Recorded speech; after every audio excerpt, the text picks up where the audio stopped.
మనం ధ్యానిస్తున్న అంశం ఏంటి అంటే, యేసు నాకు తెలుసు అని క్రైస్తవుడిగా నీవు చెప్పుకోవాలి అంటే నీ దగ్గర చాలా క్వాలిఫికేషన్స్ ఉండాలి. అందులో 8వ అంశంగా ఏం చెప్తున్నానంటే, ఆయన పరిశుద్ధుడు. ఆయన పరిశుద్ధుడు గనుక మనము కూడా పరిశుద్ధులుగా జీవించుట ద్వారా ఐ నో జీసస్ అని చెప్పగలం. ఎలా చెప్పగలము? మనము పరిశుద్ధులుగా జీవించడం ద్వారా నాకు యేసు తెలుసు అని చెప్పగలం. అందులో ఇప్పటికీ ఇంచుమించు 5 అర్థాలు చెప్పారు. పరిశుద్ధత అంటే వేరు చేయబడుట. దేని నుంచి వేరు కావాలి? మొదటిది కపట స్వభావం నుండి వేరు కావాలి. మొదటిది ఏంటి? కపట స్వభావం నుండి మనం వేరు కాబడుట పరిశుద్ధత. రెండవది మాట ఇస్తే తప్పకుండా జీవించుట పరిశుద్ధత. ఓకేనా? అందుకే కదా చాలాసార్లు ఓకేనా పెళ్ళి అంటే చాలామంది తాళిబొట్టు కట్టుట అంటారు. కానీ క్రైస్తవత్వం ఏమంటుందంటే, తండ్రి కుమార పరిశుద్ధాత్మ నామములో కలిమి ఎందును లేమి ఎందును బాధ ఎందును ఆరోగ్యమందును సంతోషమందును అన్ని వేళలా నీతోనే ఉంటారని మాట ఇచ్చుట. ఎవరి నామంలో? తండ్రి కుమార పరిశుద్ధాత్మ నామములో. మాట అర్థమైందా? మాట ఇచ్చి తప్పకపోవుట పరిశుద్ధత అని నేర్చుకున్నాం. మూడవదిగా ఏం నేర్చుకున్నామంటే, ఆజ్ఞను అతిక్రమించడం పాపం అని మనకు ఆల్రెడీ తెలుసు. కనుక తెలిసిన తర్వాత ఇప్పటి వరకు ఎన్ని ఆజ్ఞలైతే అతిక్రమించామో వాటికి ప్రాయశ్చిత్తం అడుగుతూ ఇక మీదట ఆ ఆజ్ఞలు మీరకుండా జీవించుట పరిశుద్ధత. 4వ పరిశుద్ధత ఏం నేర్పించారంటే, వాక్యమే సత్యము కనుక సత్యమైన యేసు యందు నిన్ను నీవు ప్రతిష్ఠించుకొనుట పరిశుద్ధత అని చెప్పారు. అక్కడ సత్యవాక్యమును ఎలా గుర్తించాలో ఇంచుమించు 10 అంశాలు నేర్పించారు. గడిచిన వారం 5వ మాట నేర్పించారు. 5వ మాట ఏంటి? యేసు ఒక్కడే దేవుడు. యేసు ఒక్కడే దేవుడు. యేసు మాత్రమే దేవుడు అని ఎరిగి యేసును మాత్రమే దేవుడిగా కలిగి ఉండుట పరిశుద్ధత. ఇంకా ఏ దేవుళ్ళు మనకు ఉండకూడదు. సో ప్రస్తుతం మనకు సమాజంలో ఉన్న దేవుళ్ళు ఒక 11 మంది దేవుళ్ళు అని చెప్పారు. ఎవరా 11 మంది దేవుళ్ళు? ఆచారాలు, 2 నీ ప్రాణప్రీతి, 3 అవసరతలు స్వస్థతలు విడుదలలు, 4 తిండి దేవుడైపోయాడు, 5 ఆస్తి దేవుడైపోయాడు, 6 జాబ్ స్టేటస్ మనకు దేవుడైపోయాడు, 7 విగ్రహాలు దేవుడైపోయాయి, 8 ఫ్యామిలీ మనకు దేవుడైపోయారు, 9 మన చర్చి పాస్టర్ మనకు దేవుడయ్యాడు. ఓకేనా? క్రికెట్కి దేవుడు ఎవర్రా అంటే సచిన్ టెండూల్కర్. మాస్ జనాంగానికి దేవుడు ఎవర్రా అంటే బాలయ్య బాబు. ఓకేనా? రొమాంటిక్ దేవుడు ఎవర్రా అంటే మహేష్ బాబట. అట్లా ఒక్కొక్కరు పెట్టుకున్నారు. ఓకేనా? మరి నీ ఆత్మీయ దేవుడు ఎవరో నాకు తెలియదు. నీ ఆత్మీయ దేవుడు నీ పాస్టర్ కాదు, దేవుడై ఉండాలి. 10 నీ శరీరమే నీకు దేవుడైపోయింది. శరీరము కోరుకున్నట్లుగా పరిగెడుతున్నాం. తినుము తాగుము సంతోషించమంటే అట్లాగే పరిగెడుతున్నాం. నీ శరీరము నీకు దేవుడయ్యాడు. 11 వచ్చి నాస్తికత్వం, అంటే దేవుడే లేడు అన్న మూర్ఖతా భావం. ఓకేనా? భయము లేని జీవితం నీకు దేవుడైపోయాడు. సో 5వ మాట ఈ విధంగా నేర్చుకున్నాం. యేసు ఒక్కడే దేవుడు కనుక ఆయనను మాత్రమే దేవునిగా కలిగి ఉండాలి. ఈరోజు 6వ అంశం నేర్చుకుందాం. పరిశుద్ధత అనే పదానికి ఇంకొక 6వ అంశాన్ని నేను చెప్పాలనుకుంటున్నాను. ఈ అంశము ప్రభు చిత్తమైతే ఈ వారం వచ్చే వారం 2 వారాలు విని ఆ అంశాన్ని ఈ 2025వ సంవత్సరంలోనే విడిచిపెట్టి ప్రభు చిత్తమైతే నూతన సంవత్సరంలోకి అడుగు పెడదాం. ఏంటి అంశం? అక్రమము అన్యాయము చేయకుండా క్రమముగాను న్యాయముగాను జీవించుట పరిశుద్ధత. మరలా వినండి. అక్రమము అన్యాయము చేయకుండా క్రమముగాను న్యాయముగాను జీవించుట పరిశుద్ధత. ఈ అక్రమము అనే అంశం గురించి బైబిల్లో చాలా విషయాలు ఉన్నాయి, కానీ నేను 2 లేదా ఒక 3 రెఫరెన్స్లు మాత్రమే తీసుకుంటున్నాను. ఓకేనా? నాతో పాటు ఒకసారి అందరూ కూడా బైబిల్ ఓపెన్ చేయండి. లూకాసు వార్త 13వ అధ్యాయము. దయచేసి ఇక్కడ వాక్యం మిమ్మల్ని అడుగుతాను, విని వాక్యం మీతో ఏం మాట్లాడుతుందో నాతో పంచుకోవాలి. నేను బోధించను. జాగ్రత్త సుమా. లూకాసు వార్త 13వ అధ్యాయము ధ్యానంగా వినండి. 27వ వచనం. అప్పుడు ఆయన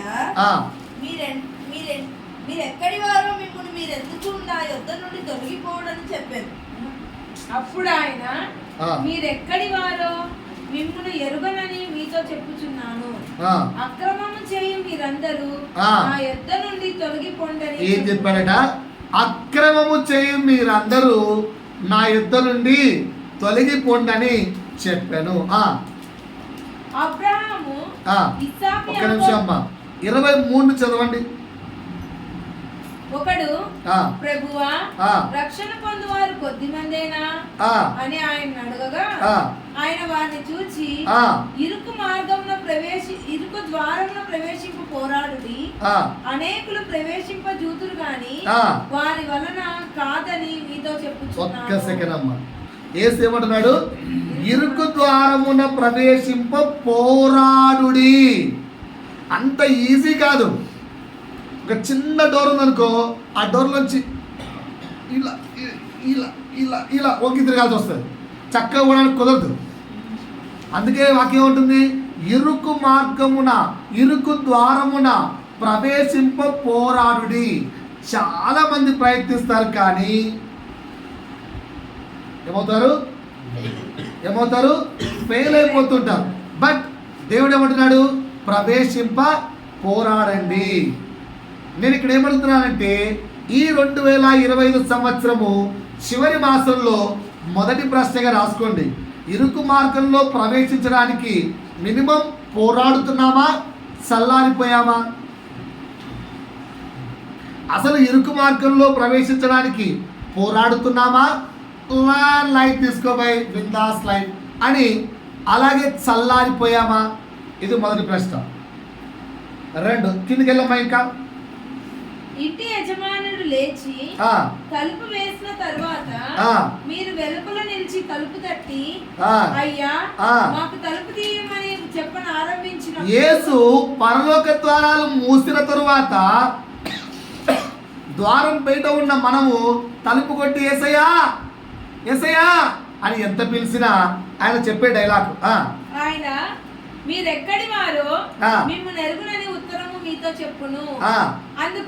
అందుకు మనం ఇచ్చే రివర్స్ ఆన్సర్, నీ సముఖమందు మేము తిని యేసయ్యా ఎవ్రీ సండే చర్చికి వచ్చానే, కూర్చున్నానే, బల్ల తీసుకున్నానే, తాగానే, వాక్యం విన్నానే, మాట్లాడానే, దశభాగం ఇచ్చానే, ప్రార్థనలు చేశానే, కూటములు పెట్టుకున్నానే, చర్చిలో ప్రేయర్ చేసుకున్నానే, ఇంట్లో ప్రార్థనలు పెట్టానే, ఇన్ని చేశానే, నేను నీకు తెలీదా? ఏం మాట్లాడుతున్నావు యేసయ్యా? ఏమైంది నీకు? ఏమైంది మరి? ఎన్ని రోజులు చర్చికి వచ్చాను నేను, ఎన్ని ఆదివారాలు చర్చికి వచ్చాను, ఎన్నిసార్లు చర్చికి వచ్చాను, ప్రార్థన ఎన్నిసార్లు చేశాను, వాక్యం ఎన్నిసార్లు చదివాను, పాస్టర్కి ఎన్నిసార్లు ఆన్సర్లు ఇచ్చాను. అమ్మమ్మమ్మమ్మమ్మమ్మమ్మ ఏం యేసయ్యా మర్చిపోయావేంది? నన్ను మర్చిపోయావా అంటున్నామంట మనం. అప్పుడు వేసి ఆన్సర్. అప్పుడు ఆయన అంటున్నాడు, మళ్ళా సేమ్ ఆన్సర్, మీరెక్కడి వారో మిమ్మల్ని ఎరుగనని మీతో చెప్పుచున్నాను. సో మనకు దేవుడిచ్చిన క్యాప్షన్ ఏంటి? అక్రమము చేయు వారలారా నా యొద్ద నుండి పొండి. అక్రమము చేయు వారలారా నా యొద్ద నుండి పొండి. ఇక్కడ మనకి క్యాప్షన్ కావాలా? మనకి క్యాప్షన్ కావాలా? సంఘానికి వస్తున్నాం, ప్రార్థనలు చేస్తున్నాం, వాక్యాలు వింటున్నాం, ఓకేనా, ఇంకో ఆత్మీయ కార్యాలు చేస్తున్నాం. బట్ దేవుడు మనకి ఇస్తున్న క్యాప్షన్ ఏంటి? అక్రమము చేయవారలారా. అందుకనే ఈ సంవత్సరము చివరి 2 వారాల్లోనైనా ఈ అక్రమాలు మనకు తెలియకుండానో మనకు తెలుసో ఏం చేస్తున్నామో, ఏం అక్రమాలు చేస్తున్నామో తెలుసుకొని దాన్ని జయించుకొని ముందుకెళ్దాం అన్నది నాకు ఆశ. ఈ పాయింట్ నేను మొత్తం పరిశుద్ధత గురించి 10 అంశాలు రాసుకున్నాను. ఇది ఎన్నో అంశము? 6వ అంశంగా చెప్తున్నాను. ఈ అంశం నా ముందుకు వచ్చాము చాలా మంచిగా అనిపించింది. ప్రభువా మంచి టైంలో ఇచ్చావు ప్రభువా వాక్యం. ఎందుకంటే మేము సంవత్సరం ఎండింగ్లో ఉన్నాం, పరీక్షించుకోవాలి. It's the right time. So మనకు తెలియకుండా మనం ఎక్కడ అక్రమాలు చేస్తున్నామో, అన్యాయాలు చేస్తున్నామో, అన్యాయపు అక్రమము జీవితం జీవిస్తున్నామో పరీక్షించుకుందాం. ఎందుకంటే వాక్యం చెప్తుంది, తెస్సలోనికి రాసిన మొదటి పత్రికలో అక్రమముగా నడుచుకొను వారికి బుద్ధి చెప్పుడి అని వాక్యం రాయబడింది. కనుక మనకు మనం బుద్ధి చెప్పుకుందాం. ఈరోజు మనకు మనం సవరించుకుందాం ఎక్కడ మనం అక్రమం చేస్తున్నామని. ఈరోజు ప్రభు చిత్తమైతే 10 అంశాలు చెప్తాను. ఈ వారం వచ్చే వారం ఎక్కడ మనకు తెలియకుండా మనం అక్రమాలు చేస్తున్నాము, అన్యాయం చేస్తున్నామని. మొట్టమొదటిది చదివిస్తాను, అందరిని అడుగుతాను ఆన్సర్. ఒకటే పాయింట్ చెప్పినా పర్వాలేదు, అందరిని అడుగుతాను. ఇక్కడ మీకు తెలిసిన అక్రమం ఏంటో, మీ బ్రతుకుల్లో ఉన్న అక్రమం ఏంటో మిమ్మల్ని మీరు చెక్ చేసుకొని నాకు ప్రశ్న వేయండి. చాలాసార్లు చదివించిన అంశమే. ఆదికాండము 6వ అధ్యాయము 2-3 వచనాలు. ఆదికాండము 6వ అధ్యాయము 2-3 వచనాలు. దేవుని కుమారులు. ఎవరి కుమారులు? దేవుని కుమారులు. ఒకసారి మనమంతా దేవుని కుమారులము కుమార్తెలమేనా?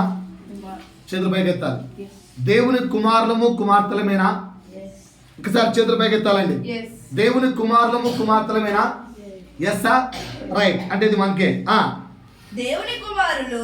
దేవుని కుమారులు. కుమార్తెలు. ఎవరితో? నరుల కుమారులు. ఎవరిని? నరుల కుమారులు అంటే ఎవరు? దేవుని కుమారులు అంటే ఎవరు? ఇక్కడ నరుల కుమారులు అంటే ఎవరు? దేవుని కుమారులు నరుల కుమార్తెలను పెళ్లి చేసుకొని వారితో పిల్లలు కన్నారట. అందుకే దేవుడు వారిని అంతం చేసేసాడు. దేవుని కుమారులు నరుల కుమార్తెలను పెళ్లి చేసుకొని వారి ద్వారా వంశావళిని వృద్ధి చెందించారు. అక్కడ చదివితే ఉంటుంది. ఆ తర్వాత దేవుడు ఆ జనాంగాన్ని హతము చేసినట్టుగా చూస్తున్నాం. ఏంటి అక్కడ? దేవుని కుమారులు అంటే సేతు వంశావళి, షేతు వంశావళి. నరుల కుమార్తెలు అంటే కయీను వంశావళి. కయీనును దేవుడు శపించి ఉన్నాడు కనుక కయీను వంశావళిని షేతు వంశావళి పెళ్లి చేసుకోకూడదు. కానీ వాళ్ళు చేసుకొని కయీను కుమార్తెలు చాలా అందంగాను మంచి అలంకరణతో ఉన్నారు కనుక వారు పెళ్లి చేసుకొని వారి ద్వారా వంశావళిని వృద్ధి చెందించారు. పాయింట్ అర్థమైందా? దాన్ని నేను ప్రస్తుత కాలం చెప్తున్నా అంటే క్రైస్తవులుగా పిలువబడుతున్న మనం హిందువేతర లేదా హిందువులను ఓకేనా పెళ్లి చేసుకోవచ్చా చేసుకోకూడదని అడగట్లేదు. నేను అలా స్టేట్మెంట్ ఇవ్వట్లేదు. ఎందుకంటే మతము మనిషి నిర్మించుకున్నది, మతము దేవుడు పెట్టింది కాదు. క్రైస్తవులు హిందువులను పెళ్లి చేసుకోకూడదు, ముస్లిమ్స్ పెళ్లి చేసుకుని నేను చెప్పట్లేదు. Award I'm not saying that. కానీ క్రైస్తవత్వములకు విరోధమైన పెళ్లి చేసుకోకూడదు అంటున్నాను. మా ఇంట్లోనే ఉండేది ఒక అమ్మాయి, వద్దమ్మా హిందూ పెళ్ళి అంటే, మామా నేను ప్రేమించాను పెళ్లి చేసుకున్నాను, నేను ఆ వ్యక్తిని క్రైస్తవత్వంలోకి మార్చేస్తానని. పెళ్ళి ఇప్పటికి 4.5 సంవత్సరాలు, 5 ఏళ్ళలో.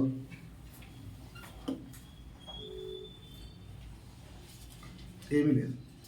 నేనేమంటున్నా అంటే వేరే వాళ్ళని పెళ్లి చేసుకోవద్దని చెప్పట్లేదు. ఎందుకంటే అసలు మతాన్ని మనం పెట్టుకున్నాం, దేవుడు పెట్టలేదు, అందరూ ఒకటే. కానీ క్రైస్తవత్వంలో ఎలా పెళ్లి చేసుకోవాలి అన్న ఒక రూల్ ఉందో దాన్ని దాటి ఇష్టానుసారమైన లోకరీత్యా చేసుకొని నువ్వు దేవునికి దూరం కావడం పాపం అంటున్నాం, అక్రమం అంటున్నాం. పాయింట్ అర్థమైందా మీకు? ఓకేనా? ఒక జరిగిన సన్నివేశం చెప్తాను. నిన్న నేను క్వశ్చన్ అండ్ ఆన్సర్స్ అనే ప్రోగ్రామ్స్లో చూస్తున్నప్పుడు ఒక వ్యక్తి ఒక ప్రశ్న అడిగాడు. వాటికి ఆన్సర్ మనం చెప్పలేము, మన ఒపీనియన్స్ చెప్పచ్చు అంతే. దాన్ని ఆన్సర్ చెప్పడం కష్టం, ఎవరి ఒపీనియన్ వాళ్ళు. కనుక సంఘంలో మీ ఒపీనియన్ ఏంటో అడిగి కనుక్కుందాం అనుకుంటున్నాను. ఒక కుటుంబం సంఘానికి బాగా వెళ్తున్న కుటుంబం, సంఘానికి బాగా వెళ్తున్న కుటుంబం. నన్ను చూస్తున్నారా? ప్రభు మాటలు వింటున్నారా? సమాధానం మీరే చెప్పాలి. ఒక కుటుంబం సంఘానికి రెగ్యులర్గా ఎవ్రీ సండే కుటుంబం సంఘానికి వెళ్తున్నారు. ఎప్పుడు కూడా ఏ వారం కూడా సంఘాన్ని మిస్ కాలేదు.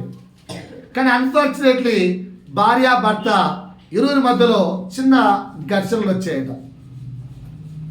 సో వారు పెద్ద మనుషులు చెప్తే పెద్ద మనుషులు ఎన్నోసార్లు వెళ్ళి వాళ్ళిద్దరిని సంప్రదాయించడానికి ప్రయత్నించారు. ఒక 5-6 సార్లు కౌన్సిలింగ్లు కూడా జరిగాయట. కానీ భార్యాభర్తకు పొసకలేదు. పొసకగా ఇద్దరు డైవర్స్ తీసుకొని విడిపోయారట. విడిపోయిన తర్వాత సంఘ పెద్దలు ఏం తీర్మానించారంటే, అమ్మా ఇలా డైవర్స్ తీసుకున్న మీరు మా సంఘానికి వద్దు, ఎందుకంటే మిమ్మల్ని చూసి ఇంకా 10 కుటుంబాలు భార్యాభర్తలు విడిపోయే అవకాశం ఉంటుంది, కనుక మీరు మా సంఘానికి రాకండి అని చెప్పి సంఘంలో నుంచి వెలేశారట. ఆ వ్యక్తి అన్నా ఇది కరెక్టా తప్ప అని అడిగారు. మీ ఆన్సర్ ఏంటి? దేవుడు జతపరిచిన వారిని మనుషులు వేరు చేయకూడదని వాక్యంలో ఎంత లేదా? ఓకే, మరి వాళ్ళకి పొసకలేదు, ఏం చేద్దాం? మరి ఆల్రెడీ కౌన్సిలింగ్ ఇచ్చాం, సెట్ కాలేదు, ఏం చేద్దాం? మరి ఆన్సర్ చెప్పాలి, ఆన్సర్ చెప్పాలి, ఆన్సర్ చెప్పాలి. చర్చి నుంచి వెలేయడం తప్పు. ఓ రైట్. ఇంకా మరి పెద్ద మనుషుల యొక్క భయం ఏంటంటే, వీళ్ళ యొక్క ప్రవర్తన చూసి వాక్యమే సెలవిస్తుంది కదా, మొగుని దగ్గర నుంచి విడిపోయిన స్త్రీ స్వతంత్రురాలు, భార్య దగ్గర నుంచి విడిపోయిన భర్త స్వతంత్రుడు. కనుక ఎవరికైనా వారి స్వతంత్రత మిగతా కుటుంబాలకు. ఆన్సర్ పెళ్ళి మాట్లాడేటండి, ఏం చెప్పరేంటి? ఏది కరెక్ట్? సరే, మీరు ఆన్సర్ చెప్పట్లేదు. ఇప్పుడు లోకల్లో ఉన్నవి చూసి ఎంతమంది ఇన్ఫ్లుయెన్స్ కావట్లేదు? అవుతుందేమో అన్న సంఘస్థుల భయం.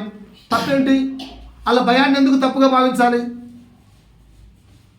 సరే, మీరు లోకల్లో ప్రశ్న అడిగితే సమాధానం చెప్పలేదు. ఆ సహోదరుడు అంటే ఆ పాస్టర్ గారు ఏం చెప్పారో నేను మీకు ఆన్సర్ చెప్తాను. ఆయన చెప్పిన ఆన్సర్ ఏంటంటే, ఇది మనము ఒకవైపు విని జడ్జ్ చేయలేము, ఒకవైపు విని తీర్పు తీర్చలేము. మరి సంఘ కాపర్లు వాళ్ళను వెలేశారు అంటే వాళ్ళ యొక్క క్యారెక్టర్, స్వతంత్రులైన తర్వాత ఏ ఉద్దేశముతో ఏ దురుద్దేశముతో వాళ్ళు విడిపోయారో, వాళ్ళ మనసులు ఎందుకు గెలవలేదో, వాళ్ళ వే ఆఫ్ క్యారెక్టర్ వల్ల సంఘములకు ఎఫెక్ట్ పడుతుందేమో, సంఘ కాపర్లు అవన్నీ ఆలోచించుంటారు. కనుక మనం వాటిని తీర్పు తీర్చలేం. కాకపోతే సంఘానికి రావద్దు అని చెప్పే అధికారం మనకు లేదు. సంఘము ప్రభువుది, ప్రభువు పాపుల కోసమే వచ్చాడు, కనుక రావద్దు అని చెప్పే అధికారం లేదు. కానీ వచ్చిన తర్వాత వారి నడవడితను నువ్వు గమనిస్తూ ఉండడం అనేది నీ పని. పాయింట్ అర్థమైందా? సరే, మీరు లోకల్లోని ప్రశ్న అడిగితే ఆన్సర్ చెప్పలేదు కదా. మన సంఘస్థులంతా బైబిల్లోంచి అడిగితే చెప్తారేమో, బైబిల్లోంచి తీస్తాను. ఇదన్నా మాట్లాడతారా? లేదంటే అసలు అన్నా గంట సేపు నువ్వు వాక్కొని గమ్ము ఉండన్నా, ఈ మాట్లాడాలకి ఇట్లాడాలి వద్దు, మాకు బైబిల్ రాదు, ఏదో గంట సేపు ఆగామా, నువ్వు చర్చిలో కూర్చొని వెళ్ళామా? చెప్పే కదా. సంవత్సరాలు గడిచిపోతున్నా చర్చిలో కూర్చొని ఉంటే దేవుడు మనకిచ్చే క్యాప్షన్ అక్రమము చేయువారలారా. దయచేసి నోర్లు తెరవండి, మాట్లాడండి, మీ ఒపీనియన్ చెప్పండి, తప్పేమీ లేదు. నేను ఇక్కడేమి డిక్టేటర్షిప్ కాదు, నాదొక్కనే మాట్లాడాను. రైటా? యోహాను సువార్త అందరికీ బాగా పరిచయం ఉన్న లేఖన భాగం. యోహాను సువార్త 8వ అధ్యాయము 1వ వచనం నుంచి 11వ వచనం వరకు. యేసు ఒలీవల కొండకు వెళ్ళెను. ఓకే. తెల్లవారగానే యేసు తిరిగి దేవాలయంలోనికి రాగా ప్రజలందరూ ఆయన యొద్దకు వచ్చిరి. ఆయన కూర్చుండి వారికి బోధించుచుండెను. ఏం చేస్తున్నాడండి? రైట్. శాస్త్రులను పరిచయులను వ్యభిచారమందు పట్టబడ్డ ఒక స్త్రీని తోడుకొని వచ్చి ఆమెను మధ్యన నిలువబెట్టి, బోధకుడా, ఈ స్త్రీ వ్యభిచారం చేయుచుండగా పట్టబడెను. ఏంటట? వ్యభిచారం సార్ చెప్పాలి సార్. ఏం చేస్తూ పట్టబడింది సార్? ఏం చేస్తూ పట్టబడింది? వ్యభిచారం చేస్తూ పట్టబడింది. రైట్. అట్టి వారిని రాళ్ళు రువ్వి చంపవలనని ధర్మశాస్త్రంలో మోషే మనకు ఆజ్ఞాపించను కదా, అయినను నీవేమి చెప్పుచున్నావని ఆయనను అడిగి. అదే నేను కూడా అడిగింది ఇప్పుడు. అలా ఆమె డైవర్స్ తీసుకుంది, మరి మీరేం చెప్తారంటే మీకు క్వశ్చన్ వేసాను, మీరేమో ఆన్సర్లో చెప్పరాయే. సరే రైట్, కిందకి వెళ్దాం. ఆయన మీద నేరము మోపవలనని ఆయనను శోధించుచు ఇలాగ అడిగిరి. అయితే యేసు వంగి నేల మీద వేలితో ఏమో వ్రాయిచుండెను. వారు ఆయనను విడిచిపెట్టకుండా పట్టు వదలక అడుగుతుండగా ఆయన తల ఎత్తి చూచి, మీలో పాపము లేని వాడు మొట్టమొదట ఆమె మీద రాయి వేయి వచ్చునని వారితో చెప్పాను. రైట్. అర్థమైందంటే పాయింట్ ఏం చెప్పాడేసయ్య? మీలో పాపము లేనివాడు మొట్టమొదట ఆమె మీద రాయి వేయవచ్చునని వారితో చెప్పి మరలా వంగి నేల మీద వ్రాయిచుండెను. రైట్. వారు ఆ మాట విని పెద్దవారు మొదలుకొని చిన్నవారి వరకు ఒకటి వెంట ఒకడు బయటికి వెళ్ళింది. యేసు ఒక్కడే మిగిలేను. ఆ స్త్రీ మధ్యన నిలువబడి ఉండెను. యేసు తల ఎత్తి చూచి, అమ్మా, వారు ఎక్కడ ఉన్నారు? ఎవరును నీకు శిక్ష విధింపలేదా అని అడిగినప్పుడు ఆమె, లేదు ప్రభువా అనెను. అందుకు యేసు, నేను నీకు శిక్ష విధింపను, నీవు వెళ్ళి ఇక పాపము చేయకుమని ఆమెతో చెప్పింది. రైట్ అండి. కాంటెంట్ చదివారు కదా. నేను ముందు ఒక కాంటెంట్ చేశాను, ఆ కాంటెంట్ నుంచి ఈ కాంటెంట్ తీసుకున్నాను. ఏమైనా మీతో ప్రభు మాట్లాడుతున్నాడా? ఇక్కడ నేను పెళ్ళైన వాళ్ళతో మాట్లాడతాను, యంగ్స్టర్స్తో మాట్లాడతాను. ధ్యానంగా తల ఎత్తిన వైపు చూడండి. పెళ్ళైన వారు సమాధానం ఇవ్వాలి, యంగ్స్టర్స్ సమాధానం ఇవ్వాలి. ఓకేనా? పాయింట్ నెంబర్ 1, అక్కడ వేసిన ప్రశ్ననే నేను మరలా మీతో వేస్తున్నాను. మీలో వ్యభిచార తలంపులు లేని వారు మొదట రాయి వేయవచ్చు. Now anyone is there? వ్యభిచార తలంపులు లేని వారు మీలో మొదట రాయి వేయవచ్చు. మీలో పాపము లేని వారు మొదట రాయి వేయవచ్చు. మనం ప్రశ్నించుకుందాం. ఒకవేళ ఆ గుంపులో మనం ఉంటే మనలో రాయేసేవాడేవాడు? చేతులు చూద్దాం. మనలో రాయేసేవాడేవాడు అంటే అప్పట్లో యేసు చనిపోలేదు కదా, సో వాళ్ళ మీద ఉన్న పాపాలు తొలగించబడలేదు అనుకుందాం. మన కొరకు యేసు మరణించాడు కదా. గుడ్ ఫ్రైడే ఎన్ని చేసుకున్నారు? క్రిస్మస్ ఎన్ని చేసుకున్నారు? సో మెనీ చేసుకున్నారు కదా. మరి ఇప్పటికి దేవుడు మన పాపాన్ని కడిగేశాడు కదా. మనము నీతిమంతులం కదా, మనం యథార్థవంతులం కదా, మనం పాపం లేని వారం కదా, క్రీస్తు చేత కడగబడిన వారం కదా, ప్రభు పనులలో పాలు పంచుకుంటున్న వారం కదా. మరి మనం రాయడానికి అనుగుణమా? మళ్ళా ఇదే విషయాన్ని ముందు చెప్పిన కాంటెంట్ గురించి చెప్తున్నాను. మీలో డైవర్స్ తీసుకునే వాళ్ళు, పెళ్ళైన వాళ్ళకి వేస్తున్న ప్రశ్న, మీలో ఇంకా డైవర్స్ తీసుకోవాలి అనే తలంపే రానివాడు ఎవడైనా ఉంటే మొదట రాయేయచ్చు. నా భర్తకు నేను ఎప్పుడు విడిపోవాలి అని అనుకోలేదు అనే వాళ్ళు ఉన్నట్టే రాయేయచ్చు. సంఘంలో ఉన్నారా? సంఘంలో ఉన్నారా? అంత సీన్ లేదు.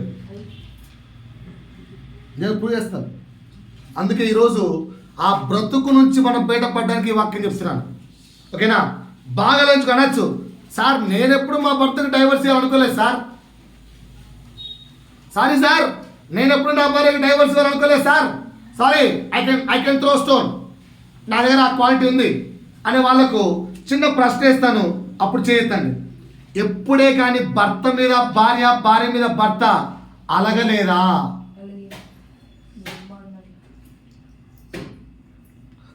అలగలేదా?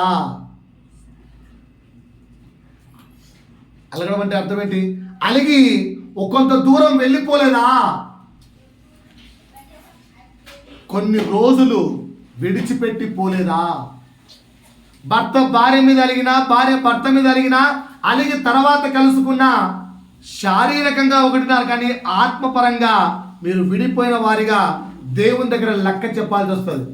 ఆర్ఆర్ మీరు ఇప్పుడు రాయి వేయటం కరుగులా? పెళ్లి కాని వారికి మాట్లాడుతున్నాం, యంగ్స్టర్స్కి. మీలో వ్యభిచార తలంపులు లేని వారు మొదట రాయి వేయవచ్చు.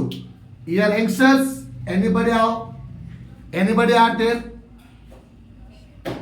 దేవుడు అక్రమం చేయువారలారా నా యొద్ద నుంచి వెళ్ళిపోండి, మీకు పరలోక రాజ్యంలో స్థలము లేదంటున్నాడు.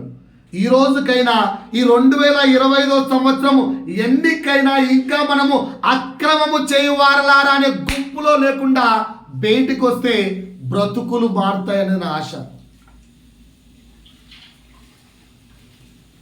నాలో కూడా ఉంటుంది పాపం.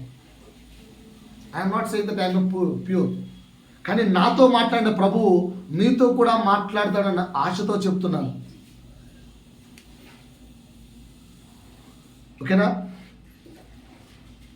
ఎందుకు ఎందుకు ఎందుకు ఎడబాటు అనేది పెద్దలకు అర్థమైతే, ఎందుకు యొక్క భార్యాభర్త మధ్య ఘర్షణలు వస్తున్నాయి అనేది అర్థమైతే యంగ్స్టర్స్కు అదొక లెసన్ అవుతుంది. ఎందుకు భార్యాభర్తల మధ్యలో ఘర్షణ? అక్కడ చిన్న మాట ఎందుకు ఈ వాక్యం మీద ఇస్తున్నా అంటే, నేను మాట చదువుతున్నాను వినండి. యేసు ఆ మాట చెప్పినప్పుడు వారు ఆ మాట విని పెద్దవారు మొదలుకొని చిన్నవారి వరకు, ఒకసారి నా వైపు రండి సార్, అక్కడ రాయి ఏ తప్పు చేస్తుంటే ఏమైనా పట్టుకున్నారు? వ్యభిచారం చేస్తుంటే. ఓకేనా? పెద్దవారు రాయకుండా వెళ్ళిపోయారంటే పెద్దవారు వ్యభిచారం చేశారు అనుకుందాంలే. చిన్నవాళ్ళు ఎందుకు రాయలేదు? వాళ్ళు కూడా వ్యభిచారం చేశారా? వాళ్ళు కూడా వ్యభిచారం చేశారా? వాళ్ళు చేసిన వ్యభిచారం ఏంటో చెప్పమంటారా? నీ కొరకు నీ సహకారిని కానీ, సహకారంగా ఉండే వ్యక్తిని కానీ వెతికే పని, సమకూర్చే పని, నీ దగ్గరికి తెచ్చే పని ఎవరిది అంటే దేవుంది.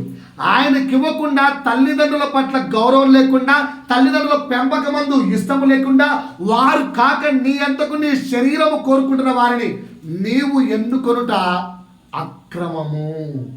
అది బైబిల్ ప్రకారంగా యవ్వనస్తులు చేస్తున్న వ్యభిచార తలంపు. ఎంతమందికి నా మాట అర్థమైంది? ఎంతమందికి నా మాట అర్థమైంది? ఎంతమందికి నా మాట అర్థమైంది? దేవుడు మీ కొరకు ఒక సహకారాన్ని పెట్టాడు. పురుషులకైతే, స్త్రీలకైతే దేవుడు మీ కొరకు ఒక యజమానిని పెట్టాడు. ఆ యజమానిని తెచ్చే బాధ్యత, మీకు అప్పగించే బాధ్యత ఎవరు తీసుకున్నారు? దేవుడే తీసుకున్నాడు. ఆ బాధ్యత ఆయన నుంచి మీరు దొంగలించి మీ సొంతంగా మీరు చేసుకుంటే మనము అక్రమము చేస్తున్నాము.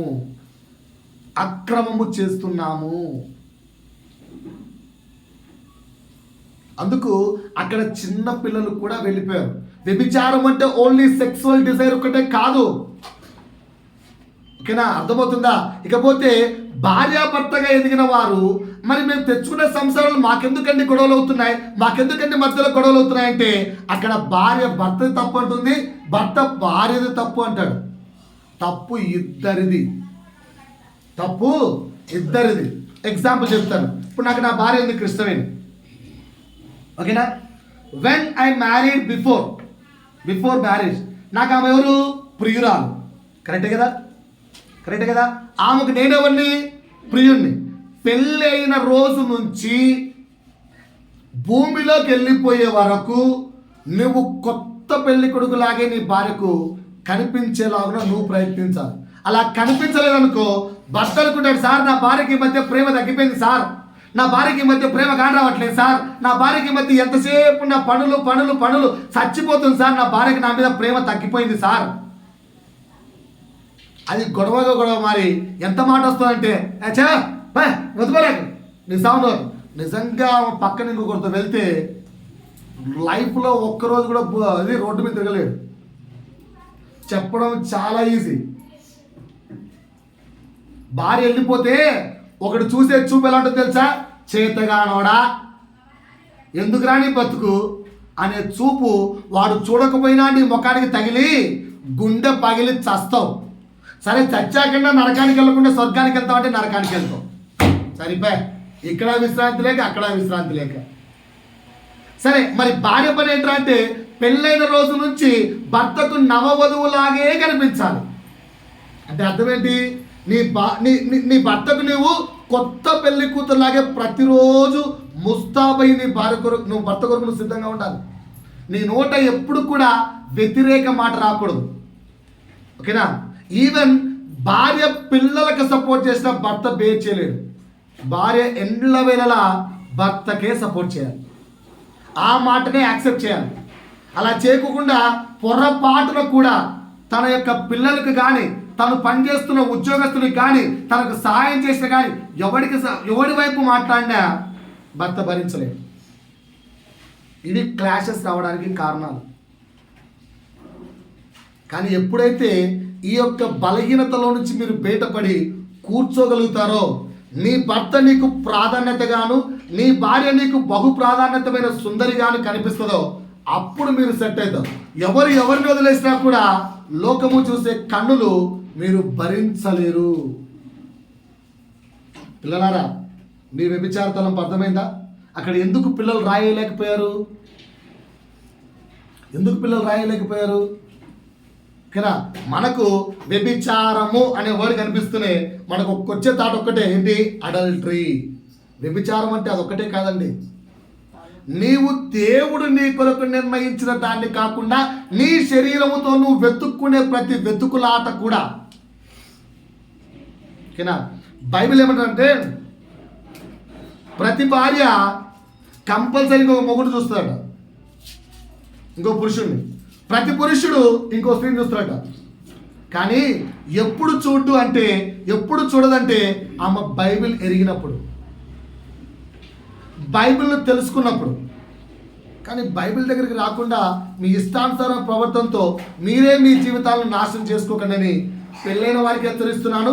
మీరు సొంతంగా ప్రవర్తించి అక్రమము చేసి మీ శరీరము కోరుకున్నట్టుగా ప్రవేశించి దేవుని యొక్క నామానికి అవమానం తేకండి, మీ కుటుంబానికి కూడా అవమానం తేకండి. అందుకు రాళ్ళేళ్ళపోయారు. ఈరోజు కూడా మనము అప్పుడు ఆయన వేసిన ప్రశ్న 2000 సంవత్సరాల కిందట వేసేసిన ప్రశ్నకు ఈరోజు కూడా అర్హులం లేకుండా మనం జీవిస్తే ఇంతకంటే దౌర్భాగ్యం ఉందా? చెప్పండి సార్, బయట వాళ్ళు. 2000 సంవత్సరాల కిందట ఆయన వేసిన ప్రశ్న, మీలో ఎవరైనా పాపము చేయని వారు ఉంటే రాయండి అంటే, ఈరోజు కూడా రాయేసే స్థితి మన దగ్గర లేదంటే, అమ్మా ఇదిగో నా దగ్గర రాయేసే స్తోమత ఉంది, నేను పాపం చేయలేదు, నా ప్రభు రక్తం చేతనే కడగబడ్డాను, నేను నా యేసుని ఎరిగినప్పటి నుంచి నా మనస్సు యందు, నా దృష్టి యందు, నా కళ్ళ యందు, నా చూపు యందు, నా ఆలోచన యందు నేను పవిత్రంగా ఉన్నాను, నేను రాయి వేయగలను కానీ క్షమిస్తున్నాను అని చెప్పే వ్యక్తురాలుగా మనం మారలేకపోతే ఇంకెక్కడి క్రైస్తవత్వం? 2000 సంవత్సరాలు గడిచినా ఇంకా యంగ్స్టర్స్ అలాగే. అందుకే మొదట తెచ్చాను, సార్ చెవులకు కమ్మలు, ముక్కుకు ముక్కురాళ్ళు ఇవన్నీ వేసుకొని దగ్గర మెచ్చిపోతుంది, అమ్మ ఎంత అందంగా ఉందో సార్, ఆగలేకపోయాను సార్, లవ్ చేసేసాను సార్. ప్రభు గుర్తురాలే. అందుకేనండి, దేవుని కుమారులు నరుల కుమార్తెతో వివాహం ఆడిరి. ఈ పాయింట్ మీకు అర్థమైందని అనుకుంటున్నాను. యూత్ అర్థమైందా? మళ్ళీ చెప్తున్నాను, ధ్యానంగా రండి. యూత్కి మళ్ళీ చెప్తున్నాను, ఓకేనా? దయచేసి చెవులకి వాక్యం వెళ్ళకుండా సాతాను అడ్డగిస్తుంటుంది. వాక్యాన్ని ధ్యానంగానండి. బ్రతుకులు మార్చుకోవడానికి ప్రయత్నిద్దాం యంగ్స్టర్స్. మళ్ళీ ఇవ్వండి, చదువుతున్నానండి. యూత్, నీ సహకారుడు లేదా నీ సహకారిని వెతకడానికి దేవుడికి ఛాన్స్ ఇవ్వండి. అలా ఇవ్వకుండా నీ శరీరము కోరుకున్నట్లుగా నీవు లవ్ గివ్ అని వెళ్ళావా అది అక్రమము. సార్, లవ్ మ్యారేజ్ చేసుకుంటే ఏంటి సార్? తప్పా సార్? కరెక్ట్ కాదా సార్? ఓకేనా? ఈ ప్రశ్న అడిగారు నిన్న. ఒక యంగ్స్టర్ అడిగాడట, love marriages are failing why అని. ఎందుకు చెప్పండి? నేను మా పిల్లలకి చెప్పాను ఆన్సర్. నిన్న అన్న కూడా అదే ఆన్సర్ చెప్పాడు. లవ్ మ్యారేజ్ ఫెయిల్ కావడానికి, లవ్ చేసుకున్న వాళ్ళ జీవితాలు ఫెయిల్ కావడానికి కారణాలు మూడు. మొదటి కారణం, ప్రేమించేటప్పుడు అతడు తల్లిదండ్రుల కంటే, పెంచిన వారికంటే, మంచి మాటలు చెప్పే వారికంటే అందరికంటే గొప్పవాడిగా కనిపిస్తాడు. ఒకవేళ అబ్బాయికి అయితే ఆ అమ్మాయి అందరికంటే గొప్పదానిగా కనిపిస్తుంది. ఆమె మాత్రమే నా క్షేమం కోరుకుంటుంది, ఇంకెవ్వరు నా క్షేమం కోరుకోలేదు అన్నట్లుగా కనిపిస్తారు. రైట్? అది 100% కరెక్టే, కాదని చెప్పాం. కానీ ఎప్పుడైతే పెళ్ళైపోతుందో, పెళ్ళైపోయిన వెంటనే బాధ్యతలు, బరువులు, పిల్లలు, వాళ్ళ పోషణ వచ్చినప్పుడు ఈ వ్యక్తి అందరికంటే ఇంపార్టెంట్ అయిన వాడిగా కనిపించాడు. అక్కడ అప్పట్లో నన్ను పలకరించేటప్పుడు పలకరియట్లేదు, అప్పట్లో నువ్వు ఉన్నట్టు నా ఇప్పుడు లేవు, అలా లేవు, నీకు తగ్గిపోయిందిలే, నువ్వు లేవులే, ఇలా రావడానికి కారణం ఏంటి? నేను అందుకే ముందే చెప్పాను, ముందు ఎలా ఉన్నారో అలా ఉండగలగాలి. అలా ఉండగలిగితేనే సక్సెస్. అలా లేదు. అందుకే ఇన్ని క్లాషెస్, భార్యాభర్తల మధ్యలో క్లాషెస్కి కారణాలు అవి. కనుక ఇది పాసిబుల్ కాదు. కనుక యూత్ ఏం చేయాలి? సహకారి కొరకు దేవుడికి ఛాన్స్ ఇవ్వండి. రైట్? ఈ పాయింట్ అర్థమైందా? మొదటి అక్రమం ఏం చెప్పాను? వ్యభిచారము లేదా లైంగిక లోపాలు మొదటి అక్రమం. ఏంటి ఆ లోపం అంటే? లైంగికమైన ఆలోచనలు, వ్యభిచార తలంపులు, ఇవి మొదటి అక్రమం. పెళ్ళైన వారికి వివరించాను, యూత్కు వివరించాను. మొదటి అక్రమం ఏంటి? వ్యభిచార తలంపులు. రాసుకున్నారా? రెండవ అక్రమము ధనాపేక్ష. రెండవ అక్రమం ఏంటి? ధనాపేక్ష. ఎంతమందికి ఉంది ధనాపేక్ష అనే అక్రమం? ఎంతమందికి ఉంది ధనాపేక్ష అనే అక్రమం? ఎంతమందికి ఉంది ధనాపేక్ష అనే అక్రమం? యేసయ్యకుందా? పౌలుకుందా? ప్రకటించిన పేతురుకుందా? మరి మనకెందుకుంది? ధనాపేక్ష అనే అక్రమము మనకెందుకుంది? ఒకసారి బైబిల్ ఏమని రాయబడింది? ధనాపేక్ష సమస్త కీడుకు మూలము అని రాయబడింది. లూకా సువార్త 12వ అధ్యాయము 15వ వచనం. లూకా సువార్త 12వ అధ్యాయము 15వ వచనం. మరియు ఆయన వారితో, మీరు ఏ విధమైన లోపమునకు ఎడమీయక జాగ్రత్త పడుడి. ఒకడికి ధనము యందు విస్తరించబడుట ఆశీర్వాదముగా భావించుకుంటున్నాడేమో కానీ అది జీవమునకు మూలము కాదు. కలిమి విస్తరించబడుట ఆశీర్వాదం కాదండి. దేవుని యందు తనిఖడవుట, దేవునికి దగ్గరవుట, దేవుణ్ణి సమృద్ధిగా ఎదిగించుట ఆశీర్వాదం. ఎంతమంది ఎదిగిస్తున్నారు దేవుళ్ళు? నేను ఎంత సంపాదిస్తే నా కొడుకు అంత డబుల్ సంపాదించాలి, ట్రిపుల్ సంపాదించాలి, దాన్ని రెట్టింపు చేయాలి, ఎంజాయ్ చేయాలి, తిరగాలి. ఇవి ఆశీర్వాదం అనుకుంటున్నాం. కానీ దేవుని యందు నీ ధనం ఎంత? చిన్న ప్రశ్న వేసుకుని ఎప్పటికైనా కానీ, భూమి మీద యేసయ్య ఆస్తి ఎంత? భూమి మీద యేసయ్య ఆస్తి ఎంత? ఒక అంగి. పరలోక రాజ్యమందు యేసయ్య ఆస్తి ఎంత? పరలోక రాజ్యమే ఆయనది. పరలోక రాజ్యానికి యజమానే ఆయన. ఓకేనా? ఇదే ప్రశ్న ఒకసారి మత్తయి సువార్త దగ్గర రండి, మనం వేసుకుందాం. ఆన్సర్ రాసుకోండి మీకు కొద్ది మీరు. మత్తయి సువార్త 6వ అధ్యాయము 19వ వచనం. మత్తయి సువార్త 6వ అధ్యాయము 19. భూమి మీద మీ కొరకు ధనమును కూర్చుకొనవద్దు. ఒక్కసారమ్మా అందరూ ఆలోచించండి. భూమి మీద యేసయ్య ధనాన్ని ఎంత కూర్చుకున్నాడు? ఏమీ లేదు. సో భూమి మీద according to richness 0. Next word. ఇక్కడ చిమ్మటయు తుప్పును తినివేయను. Okay right. ఏం చేయాలట? పరలోకమందు మీ కొరకు ధనమును కూర్చుకొనుడి. ఇప్పుడు నా వైపు చూడండి అందరూ. భూమి మీద మీ యొక్క ధనం ఎంత? బ్యాంక్ బ్యాలెన్స్ ఎంత? ఇండ్లున్నాయా? బట్టలున్నాయా? అన్నీ ఉన్నాయా? పరలోక రాజ్యం ముందు మీ ఆస్తి ఎంత? పరలోక రాజ్యం ముందు మన ఆస్తి ఎంత? అసలు ఒక్కసారన్నా ఆలోచిస్తున్నామా? ఇది కదా అక్రమం అంటే. కూర్చుకోవద్దు అని చెప్పిన ప్లేస్లో ధనాన్ని కూర్చుకుంటున్నాం, కూర్చుకోండి అని చెప్పిన ప్లేస్లోనేమో ధనాన్ని ఏమీ సంపాదించుకోలేదు. ఇది అక్రమము కాదా? ఎంతసేపు నా మొబైల్ ఫోన్లో గూగుల్ పేలో బ్యాలెన్స్ ఎంత, ఫోన్ పేలో బ్యాలెన్స్ ఎంత, నా ఇల్లు ఎన్ని ఉన్నాయి, నాకు ఆస్తులు ఎన్ని ఉన్నాయి, పరలోక రాజ్యంలో స్థానం ఎంత ఉంది? ఎప్పుడన్నా లెక్కేసుకున్నారా? మై డియర్ చిల్డ్రన్, నా సంగమా, ఈరోజు ఈ సంవత్సరం ఎండింగ్లోనైనా ఈ ప్రశ్నలు వేసుకుందాం. భూమి మీద ఎన్ని ఇళ్ళు ఉన్నాయి? సొంత ఇల్లేనా? ఇంకో ఇల్లు కొందామా? కారు కొందామా? ఇది కొందామా? అది కొందామా? బిల్డింగ్ కడదామా? పరలోక రాజ్యంలో ఎన్ని బిల్డింగ్లు కట్టావు? నీ కొరకు అసలు ప్రభు ఒక ఇళ్ళన్నా నిర్మిస్తున్నాడా? నీకు ఆ కాన్ఫిడెన్స్ అన్నా ఉందా? మరి ఎందుకు క్రైస్తవత్వం? ఎందుకు ఈ క్రైస్తవత్వం? ఆలోచించుకోండి. సో ధనాపేక్ష అనే అక్రమంలో మనం పడిపోయాం. ధనాపేక్ష అనే అక్రమంలో మనం పడిపోయాం. దాని కొరకు మనం చేసే చిన్న చిన్న తప్పులు చెప్తాను, జాగ్రత్తగా వినండి. చూడండి, ధనాపేక్ష అంటే భూమి మీద ధనాన్ని కూర్చుకోవాలి అనే ఆశతో మనం చేసే చిన్న చిన్న తప్పులు తెలుసా? విపరీతమైన లాభాలతో వ్యాపారం చేయడం. ఏదైనా వ్యాపారం చేస్తుంటే విపరీతమైన లాభాలు. ఓకేనా?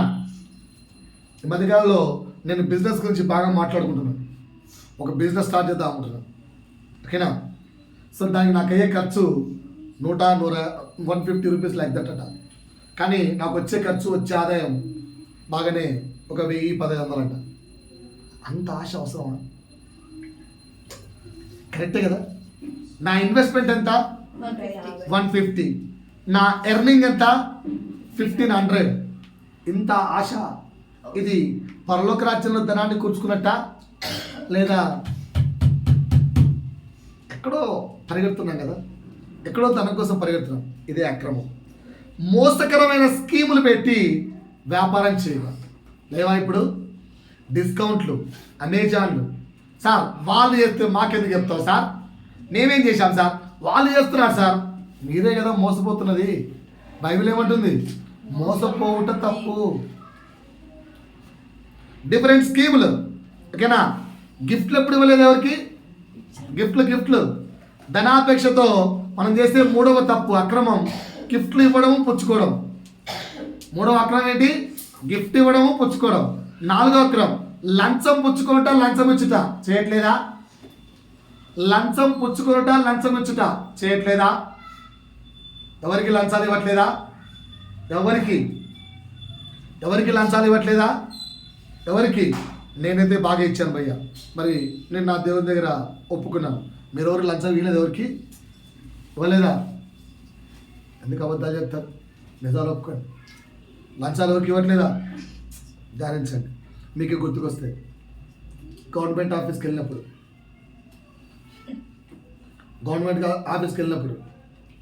ధనాపేక్షతో 0 కరెంటు బిల్లు చేర్చుకోవట్లేదా? సొంత వాళ్ళు అన్ని మోసాలే. ఇవన్నీ కూడా ధనాపేక్షతో మీరు చేస్తున్న అక్రమాలు.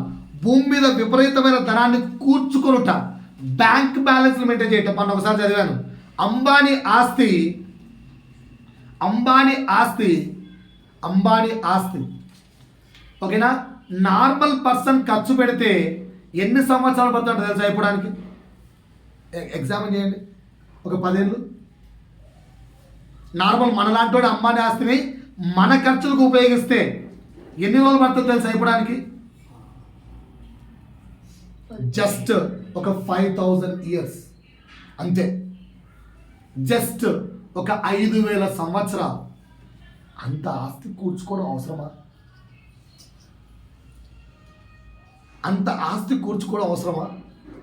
ఓకేనా? అంత ఆస్తి ఆ వ్యక్తి దగ్గరే స్టోర్ అయిపోయింది అంటే యు ఆర్ ద థీఫ్ అని అర్థం, దొంగ అని అర్థం. సో భూమి మీద విపరీతమైన ధనాన్ని కూర్చుకొనుట దొంగగా మారుట.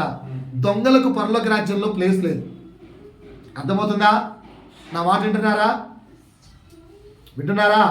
ఇకపోతే అడ్డమైన అక్రమ కార్యాలు చేయడానికి ధనాపేక్ష నువ్వు పాకులాడేలా చేస్తుంది. అడ్డమైన అక్రమ కార్యాలు చేయడానికి ధనాపేక్ష నిన్ను పాకులాడేలా చేస్తుంది. చేయట్లేదా? చెక్ చేసుకోండి. చివరికి ధనమునకు దాసుడైపోయి దేవునికి దూరం అయిపోయి నరకములోకి చేరుట అక్రమము. ఎన్ని చెప్పాను? 7 మాటలు చెప్పాను. బాగేనండి. ధనాపేక్ష అనే అక్రమము నీతో చేయిస్తున్న చిన్న చిన్న పాపాలు. మొదటిది, విపరీతమైన లాభాలతో వ్యాపారం చేయాలి అనే తపన నీలో పుట్టిస్తుంది. 2, విపరీతమైన స్కీముల్లో నిన్ను మోసపోయేలా చేస్తుంది. 3, గిఫ్ట్లు ఇవ్వడాలు పుచ్చుకోవడాలు అనే మోసంలో నిన్ను నెట్టేస్తుంది. 4, లంచం ఇచ్చుట లంచం పుచ్చుకొనుట అనే మోసంలో నిన్ను పడేస్తుంది. 5, భూమి పైన విపరీతమైన ధనాన్ని కూర్చుకొని నిన్ను దొంగగా మారుస్తుంది. 6, అడ్డమైన అక్రమ కార్యాలు చేయడానికి ప్రాకులాడేలా నిన్ను చేస్తుంది. 7, చివరికి నిన్ను ధనమునకు దాసుని చేసి దేవునికి దూరంగా చేస్తుంది. ధనాపేక్ష వల్ల వచ్చే అక్రమము ఇది. ఎంతమందికి అర్థమైంది? వింటున్నారా నా వైపు? ఓకేనా?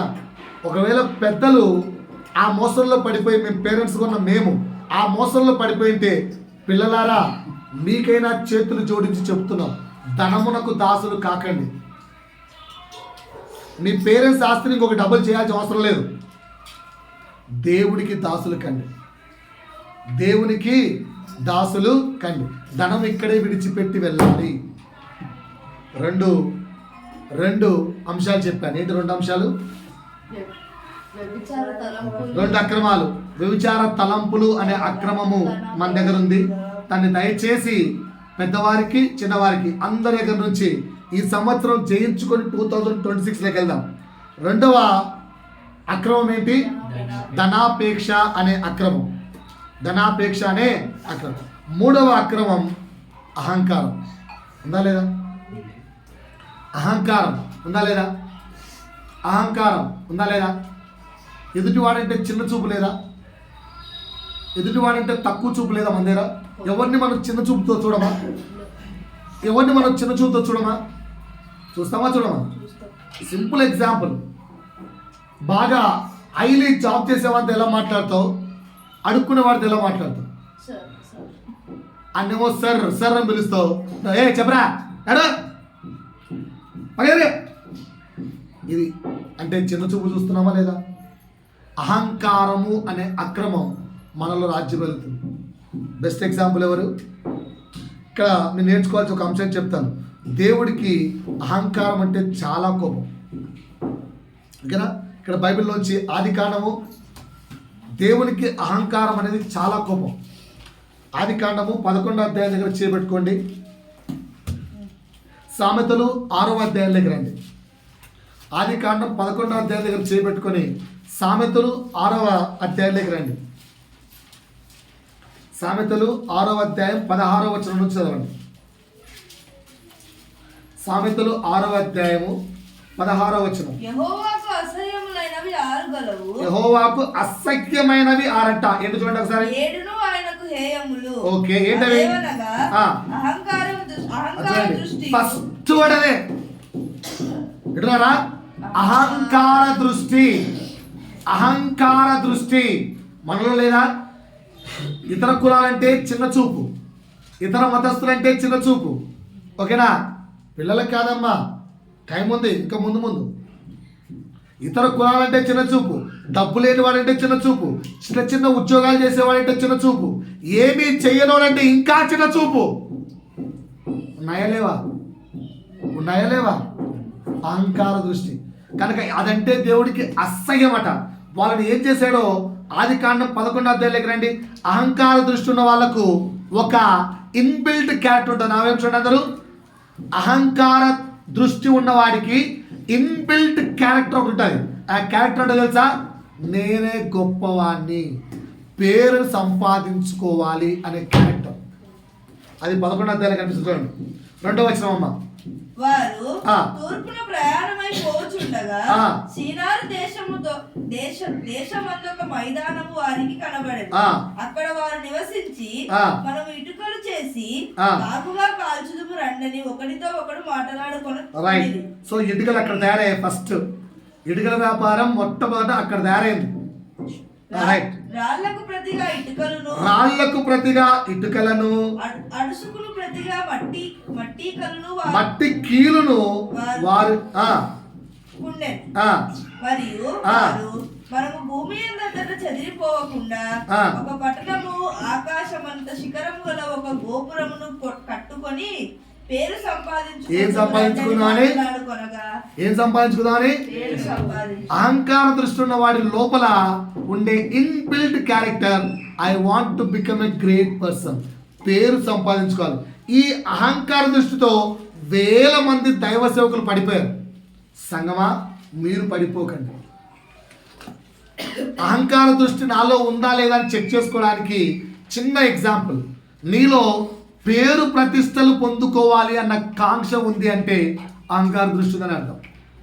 2, ఇతరుల మీద చిన్న చూపు స్వభావం ఉంది అంటే, పెద్ద జాబు చిన్న జాబు ఆ వ్యత్యాసం నువ్వు చూపిస్తున్నావంటే నీలో అహంకార దృష్టి ఉంది అని అర్థం.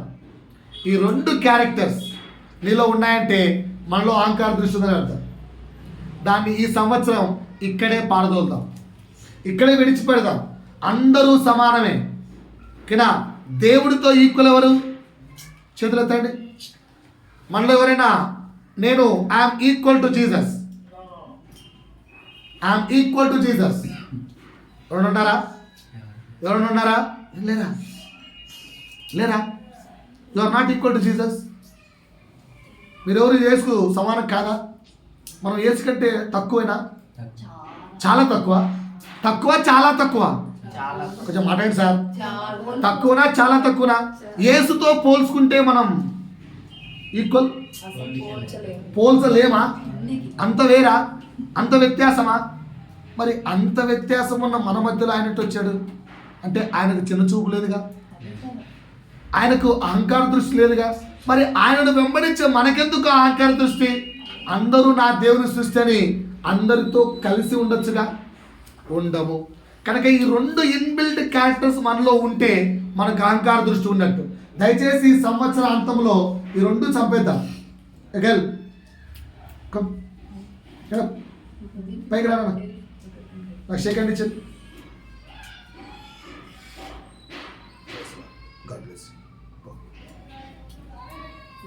వాళ్ళకి ఏమున్నది అహంకారం? ఎవడికి చేయమన్నా ఇస్తారు. మనం ఇస్తామా? మనం ఇస్తామా? అందుకే పిలిచారు పాప. చేయమంటే టక్కు చేయిస్తారు. మనం ఇస్తామా? ఎందుకు ఇవ్వము? ఎన్ని ఆలోచిస్తామో లోపల. అదే అహంకార దృష్టి, అక్రమము. దయచేసి అక్రమము చేయవాలారా నా యొద్ద నుండి వెళ్ళిపోండి అనే జనాంగంలో మనం ఉండకుండా ఈ సంవత్సరం మేల్కొందాం. నూతన సంవత్సరంలోకి అలా వెళ్దాం. దయచేసి ఈ 3 అక్రమాల నుంచి బయటపడవలసిందిగా ప్రభు పేరిట మిమ్మల్ని అందరినీ కోరుకుంటున్నాను.